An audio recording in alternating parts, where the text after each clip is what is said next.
Hey, Mark, how's it going, buddy? Hi Dan, good morning. It's going very well. How's it going with you? It's good, man. The snow's melting. Life is going to get back to normal next week, so it's good.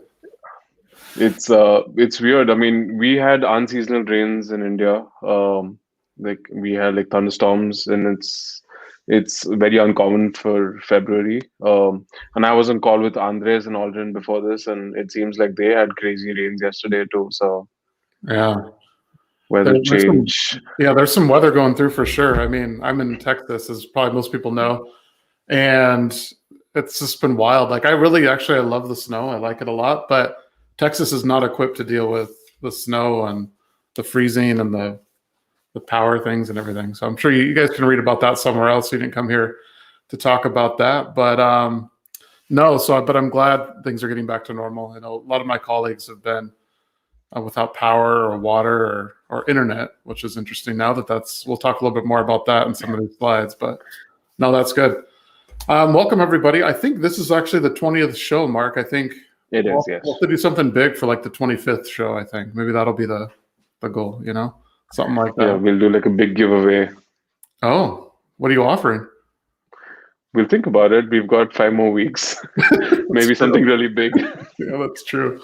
We do have some time to think about that. So, no, but we do have some things to promote for next week. So, next week we have 2 rooms on Clubhouse that we're going to be doing. So, Tim, who will be joining me in a minute, is hosting a room on Monday, and it's called Ample Sample. I'll have him come on and tell you a little bit about that, but that'll be exciting. And then we have the research roundup. We were going to do it this week, but too many people were impacted by the snow. So, we were going to do it again next week, and that'll be on Wednesday. So Monday, Wednesday, 2 things on Clubhouse, maybe more. You never know what's going to happen. I know we have some guests that are lined up to join each of the shows for the different Clubhouse shows we have. If you're not on Clubhouse and you need an invite, let me know. I've stockpiled some. I promise I won't charge you too much. You just have to, come join the rooms that I'm in. But other than that, we also have a Quirks event next week. So this is huge. Prab from Energizer is going to be speaking with us at a Quirks event, the virtual event next week. So there's a couple different time slots depending on where you are. If you're in the US, there's a time slot, I think, on the 24th. And then I think APAC is the 25th. But the link will have all that information in there. But it's super exciting. We're going to be talking about continuous discovery, real life examples in research. If you like Live with Dan, I know you'll like this presentation too, because it's a similar format where it's more of a chat. And Yeah. Prob definitely, we had to do a pre-recording of it, but it's like a semi-live event. So we'll still be there answering questions, but Yeah. Prob dropped some things that it's super awesome. I can't wait for you guys to hear about some of these examples and things that we're doing. So definitely check that out. I think that's awesome. And anything else going on next week, Mark, that we should let people know about? Not for next week. No, I mean, I think Okay. those 3 events, and plus we'll have live with Dan. So that's a lot of research next week and Yeah. every week. Yeah, it's a lot. It's good. It's good. It's amazing. Cool. Well, let's jump in, Mark. I have, instead of what in the name of research, I have research in real life today. So this is something that I was kind of thinking about, as obviously last year with the pandemic, people were doing a lot of like panic buying, and things like that. But I saw this on Twitter, and I've seen it obviously in real life as well. And I think it's actually pretty interesting, of different ways that if you just have kind of a keen eye, you can do some research with in real life events. And this is one of them that I wanted to share, where this person, Matt Nickel, he posted this on Twitter, but you can see like the soup aisle, right? So if you want to see what people are Hmm. buying in real life, like go here and see something that is like sold out, right? Like, based on this, like the chicken noodle, the tomato soup, people want those. The princess soup and things, people maybe are less sure about. And as he says, nobody wants cream of mushroom or cream of cauliflower based on this, right? Obviously, it's pandemic buying, and there might be, some different scarcity and just hoarding. But I think this goes to show that if you keep a keen eye and see things like this in real life, Yeah. you'll notice like different buying behaviors, things that are popular. So this is interesting to me, this application of just viewing things Yeah. out, as you're walking around in a store, whatever it might be, and you can see research. There's even a lot of this where you'll see like UX in real life, right? Well, you'll see different like cement, concrete pathways, and then you can see different formations that people have made as they're walking through. So maybe I'll show that next time if people haven't seen that. But those are some popular things that I've seen as well. But I just saw this, thought it was interesting. People were obviously buying up things here in Texas, so some of the shelves look like this. But if you want to do like research in real life, or even if one of your friends or family members ask you, like, what do you do? Like, kind of say, hey, this is kind of what I do, to kind of simplify it a little bit. But, it's kind of interesting there. So I'm sure you've seen things like this too, Mark, that you probably like, now that you're in this space, you kind of have a keen eye for it. Yeah, absolutely, and it's amazing that you brought this up. I mean, I never thought about it that way, and now that now that you brought it up, I mean, I'm gonna look every single time I go out now. Yeah. Look for these small little visual cues. It's amazing. Yeah, it's interesting. Super interesting. Or even when they limit things like limit 2, limit 3. Obviously that stuff is in high demand, but this is something that was interesting. Moving on, I wanted to kind of quickly cover this data points, and then we'll bring Tim in to talk about the tale of two surveys, and that's more interesting data. But as we were going through here in Texas with the storm, people losing power, as we're checking in on different people, colleagues, friends, family, I would say like 3 things came up the most, like water, power, and internet, right? So this led me to believe, is internet like a luxury or a necessity? Now, because it was so commonplace, like, oh, I have power, I have internet, I'm good. I have plenty of water, whatever. But so I think I wanted to ask this. This was used in our instant answer Slack integration. You got these 150 responses back super quick. And you can see here that about 58% say that it's a necessity. And then another 42% say a luxury. So definitely moving more towards the necessity. People need it, I think. Yeah. It's becoming like, water and power, I think, in a lot of places, and as evident as I've seen as well, just going through this week. So somewhat of an interesting data point there. Yeah, I think I know you and I had this conversation even last year, Dan, and it's very interesting. I mean, you can't survive without the internet. So I feel like in the next few weeks or months, if you were to take this quiz again, we'll probably see that number much higher up. Yep. Saying that it's a necessity and not a luxury for sure. Yeah. Are you saying we should do a tracker study, Mark? Do a longitudinal study here, All right. Well, let's bring Tim in here. Tim, welcome, buddy. Thank you. Did you say you're in Austin or Cancun? Yeah, that's. I hear that's a cool thing to do. It's funny they're calling them Cancun Cruise now. That's the. No, I stayed here. I braved it out with my fellow Texans. So. There you go. Love to hear it. Yeah, that's funny. Cool. So, Tim, before we jump into the tale of two surveys, we mentioned it a little bit earlier, but ample sample on Clubhouse on Monday. What can people expect if they want to join that room?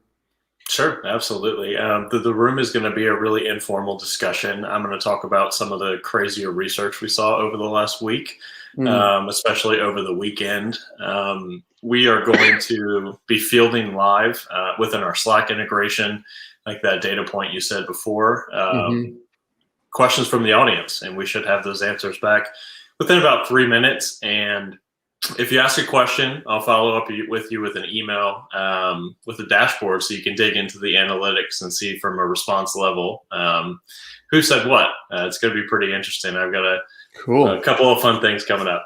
Awesome. Yeah, excited for that for sure. So that's super cool. So that's you're going to be doing that on Monday at, is it 10 a.m. Central? What time is it? Yeah, 10 a.m. Central. Yeah. Awesome. And then there's a link in the chat as well. So make sure you look at that. Yeah. Join that room. I know I'll be listening in for sure because this stuff is super interesting to me. Now, Tim and I'll give you kind of a brief overview of the tale of two surveys. Tim and I wanted to take a look at what if we field a survey with QuestionProtect on, and then if we field one without it on, how does that look? What does it look like from potentially people that would have been let into the survey?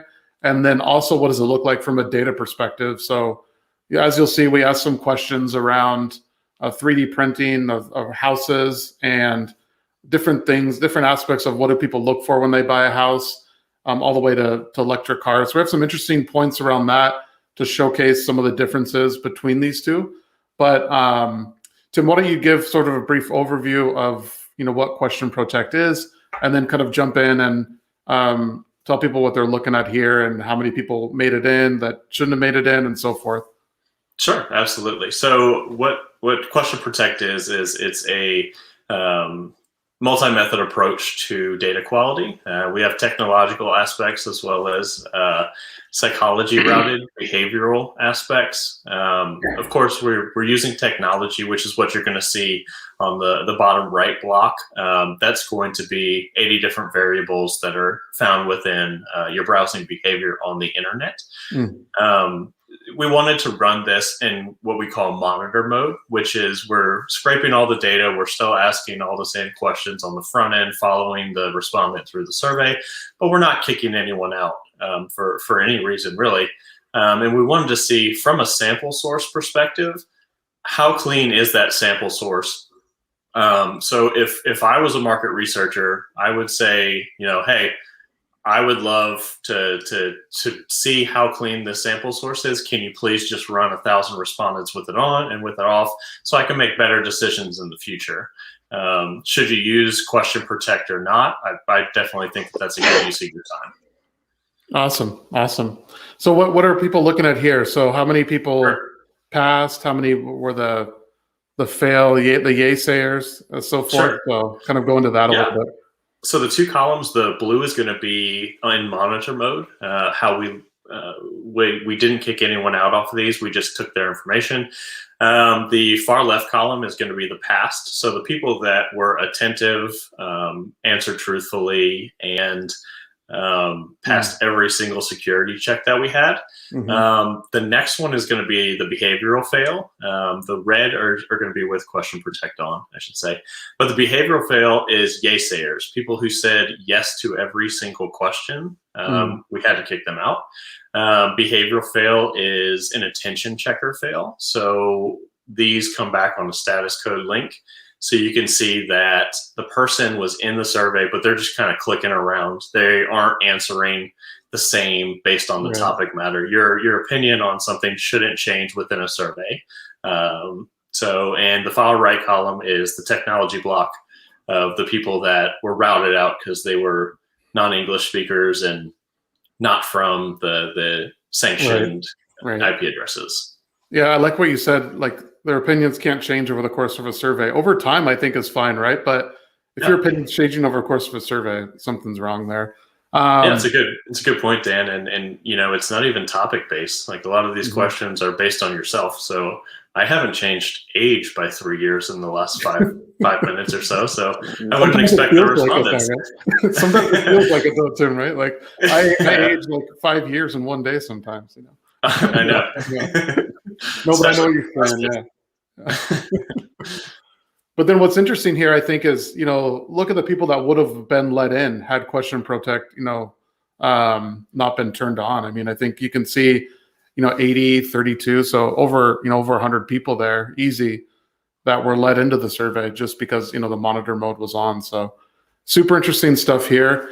And when we dig into the data, I think this becomes super interesting as well. So I'll cover a few points, and then I'll show you some of the live data, and we can dig in more to some of the open ends, because I think not only with being able to validate some of these responses, but then also being able to look at the quality of open ends, it's really quite astounding, I think, of how much better the open ends are with this data on as well, or with the data quality check, the QuestionProtect on.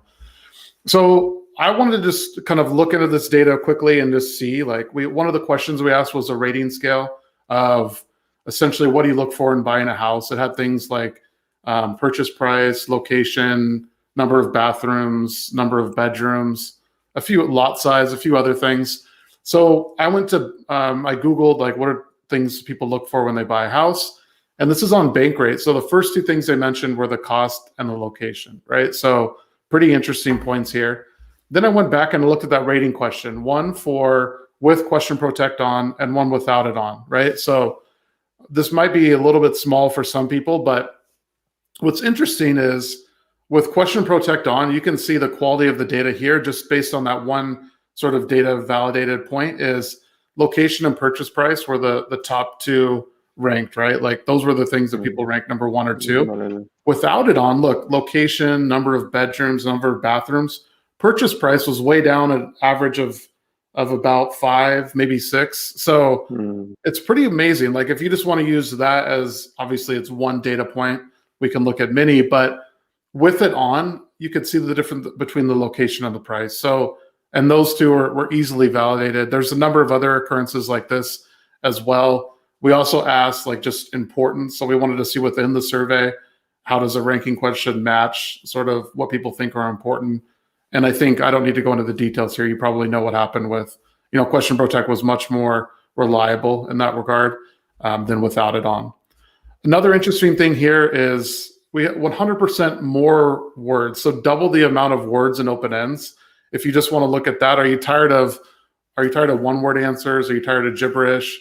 Tired of bullshit in there? Honestly, like this really helps out in that regard where I took one of the open ends with QuestionProtect on, there were 620 words as opposed to 321 words without it on. So what this leads to, and I'll show you some examples, is some better, just better, more rich open-ended data that you're going to need, right? And that you're looking for in your responses. So Tim, I don't know, were you able to find anything else, or those were the kind of the two key things that I honed in on, but I was curious if you had anything else to add or found anything. Yeah, it was super interesting going through, and not just the quantity of the words, but the quality. We were seeing just much higher quality on the open ends available there. Yeah, and let me share this here. I'll show some live dashboards here with the data, and then I think this will kind of clearly continue to hone in our point here. But you can see here, so this is with the QuestionProtect on, so your data is protected here with that. You can see, I'll just go to this open-ended response here. So, these are well thought out responses. You can see people are really thinking about it. Long responses here, and then just really, I think that the depth of data that you're getting here is obviously is better quality than what you're seeing without it on. So without it on, the same question, you can see lots of one-word answers. Gibberish, very generic. You can see just gibberish open ends in there. You can see other things like, just junk data. Like even if you look through here, switching back to where the QuestionProtect is on, there's one-word answers, but at least they make sense. And the majority aren't one-word answers. The majority are thought out answers for this. And it's not just in this open end either. Even if you scroll down and I go over another open-ended question, in a few words, how do you feel about electric vehicles? And this is a few words, right? So people were prompting them for the few words, but people are still giving good, depth of responses here overall.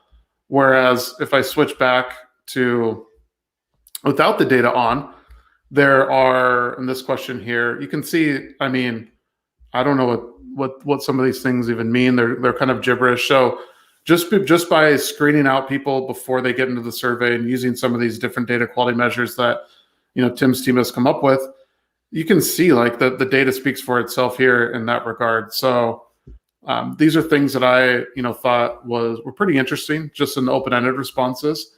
And then in other responses as well, this is without it on.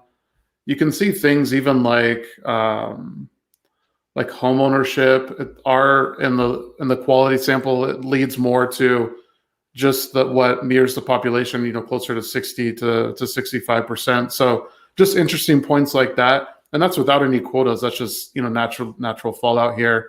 And Tim, I think this was U.S. Census rep sample, right? Something like that. Yeah. National rep.